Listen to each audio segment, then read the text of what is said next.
सावली चिंतेत असते.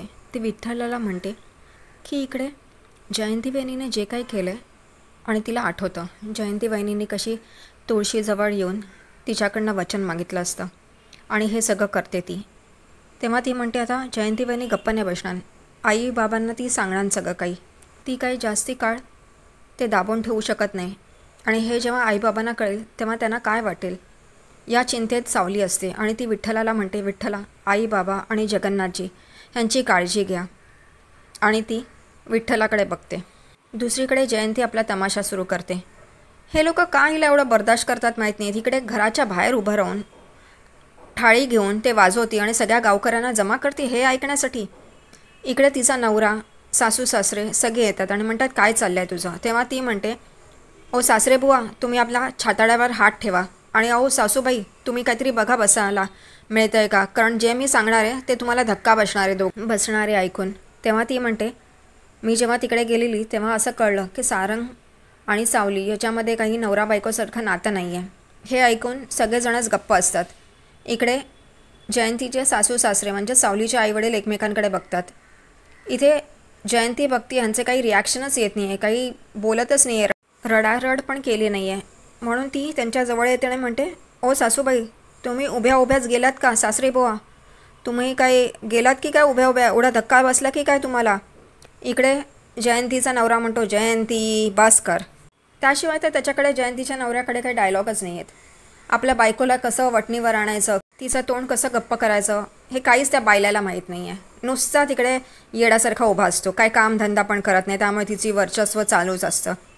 इकडे तिचे सासू सासरे गपगुमान उभे असतात. तेव्हा तिचा नवरा म्हणतो, आम्हाला सगळ्यांना हे माहिती आहे. जयंती हे ऐकून थक्क होते आणि म्हणते, काय तुम्हाला हे आधीपासूनच माहिती आहे.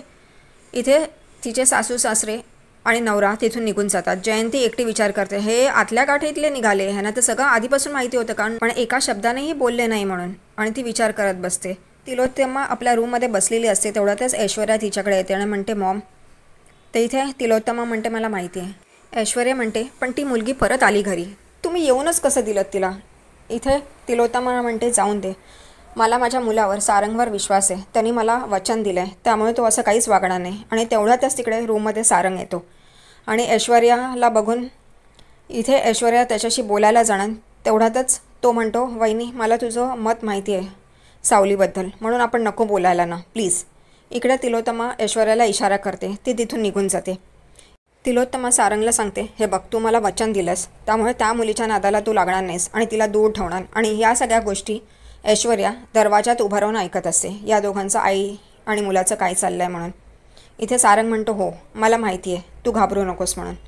इकडे दुसऱ्या दिवशी बबलू, नील आणि सोहम ह्यांना तर काही कामधंदे नसतातच. कधी ऑफिसला जाताना पण दिसत नाही ना काही काम करताना दिसतात.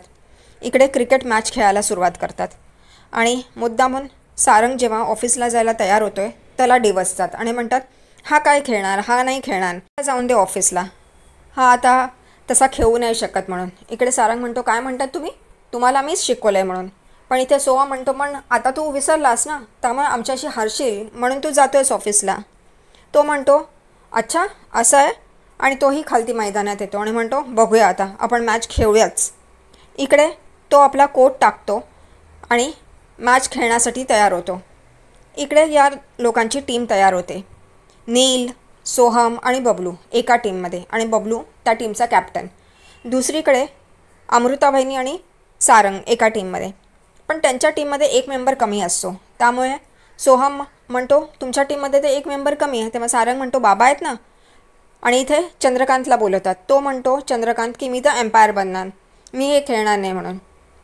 तेव्हा इथे सारंग आणि अमृता विचार करायला लागतात, आता त्यांच्या टीममध्ये कोण. सोहम आणि बबलू अमृताबाईनीला इशारा करतात सावलीकडे दाखवून आणि अमृताबाईनीला कळतं. तेव्हा अमृताबाईनी म्हणते सारंगला, तू सावलीला का नाही विचारत. तेव्हा सारंग म्हणतो, ठीक आहे, जाऊन बोलव मग तिला. ती म्हणते, मी का, तू कॅप्टनच ना, तू जा, तू बोलव म्हणून.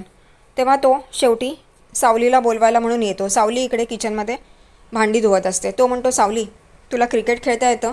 ती म्हणते, नाही. तर तो म्हणतो, ठीक आहे, काय हरकत नाही, मी तुला शिकवेन, चल म्हणून. आणि ती म्हणते, इकडे काम. तो म्हणतो, सोडते, ये. आणि तो सावलीला घेऊन मैदानात येतो. इथे सगळेजणच खुश होतात कारण त्या दोघांना एकत्र तसं पण आणायचंच असतं त्यामुळे. इकडे सगळे टीम तयार होते. सारंग एका टीमचा कॅप्टन म्हणजे अमृता आणि सावलीचा, आणि बबलू नील आणि सोहमच्या टीमचा कॅप्टन. इथे टॉस होतो. सारंग जिंकतो. सारंग म्हणतो आम्ही फिल्डिंग पहिलं करणार. इथे बबलू, सोहम, नील हे 35 रन करून आऊट होतात. आता सारंगची टीम बॅटिंग करणार असते. सारंग आणि अमृताबाईंनी पहिले बॅटिंग करायला येतात आणि इथे चांगले रन करतात. पण सारंग धाव घेताना आऊट होतो, रन आऊट होतो. त्यामुळे सावली आणि अमृताबाईंनी हेच खेळणार असतात. तेव्हा इथे सारंगच्या इन्स्ट्रक्शन चालू असतात सावलीसाठी, की असं खेळ, तसं खेळ, बॅट अशी लागली पाहिजे, बॉलकडे लक्ष दे, या सगळ्या इन्स्ट्रक्शन्स तो देत असतो. तेवढ्यातच अमृताबाईंनी आऊट होते. आता ही सावली कोणी पार्टनर नाही, पण ती एकटीच खेळणार आहे तो बॉल. आश्चर्य आहे, अशी मॅच खेळता येते. घरगुती आहे त्यामुळे खपवून घ्यायचं. इथे सारंग म्हणतो की तू एकटीच आहे त्यामुळे घाबरू नकोस. सावली म्हणते नाही मला खूप भीती वाटते आहे, मी एकटी कशी खेळणार. तर तो म्हणतो काही घाबरू नकोस, तू फक्त बॉलकडे लक्ष दे. आणि तो सारखा तिला इन्स्ट्रक्शन्स देतच असतो. इथे सावलीचे काही बॉल्स वाया जातात, ती काहीच रन करत नाही. सारंग तिच्याजवळ येतो आणि तिला म्हणतो शांत राहा, काही हरकत नाही, खेळ खेळ, असं खेळ, तसं खेळ, हे खेळ. तर ती म्हणते नको, मला नाही खेळायचं, माझ्यामुळे तुम्ही हरलात तर मला नाही चालणार ते. तेव्हा तो म्हणतो काही काळजी करू नकोस, हे बघ बॅट अशी पकड आणि फक्त बॉलकडे लक्ष दे. आणि तो तिला घेऊन ती बॅट पकडतो. तेव्हा इथे सोहम म्हणतो आम्हाला चालेल हे असं तुम्ही दोघांनी बॅटिंग केलेली. आणि सोहम बबलू आणि नीलला पण विचारतात. तेव्हा ते म्हणतात हो आम्हालाही चालेल. तेव्हा सारंग वडिलांना म्हणजे एम्पायरला विचारतो हे असं चालेल का. तो म्हणतो हो मला पण काही प्रॉब्लेम नाही आहे ना, चालतं तर मलाही चालेल म्हणून. आणि सारंग सावलीबरोबर बॅट पकडून उभा राहतो आणि बॉल येतो.